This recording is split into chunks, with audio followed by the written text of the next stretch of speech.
Water ride అంటే అసలు మీలో ఎంతమందికి ఇష్టం? కొంతమంది ఎంజాయ్ చేస్తారు, ఇంకొంతమంది భయపడతారు. అయితే పిచ్చిగా ఎంజాయ్ చేస్తాను అనమాట. కొడైకెనాల్ ట్రిప్ కి వెళ్ళిన తర్వాత అక్కడ బోట్ రైడ్ ఉంది అన్న విషయం తెలియగానే ఇంకా అక్కడికి వెళ్లకుండా ఎలా ఉంటాం చెప్పండి. బోట్ రైడ్ కోసం అందరం సిద్ధమైపోయాం. నార్మల్ బోట్ రైడ్ కన్నా ఇది కొంచెం స్పెషల్, ఎందుకంటే ఇది ఒక కంప్లీట్ లేక్ లో మనం బోట్ ని రైడ్ చేయబోతున్నాం అనమాట. ఆ లేక్ వ్యూ ని ఎంజాయ్ చేస్తూ పైనుంచి చిన్న తగులుతున్న సూర్య కిరణాలు, ఆ చల్లటి వాతావరణం అసలు మామూలుగా లేదు. చాలా బాగా అనిపించింది.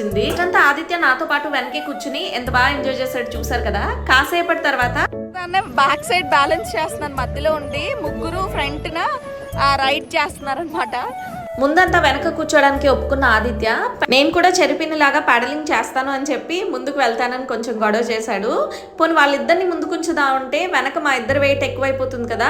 చాలా బాగుంది బోట్ రైడ్ ఎక్స్పీరియన్స్. నార్మల్ గా బోట్ రైడ్స్ మనం చాలా చూస్తూనే ఉంటాం, అలాగే ఉంది. అంతకన్నా స్పెషల్ అయితే ఏం కాదు.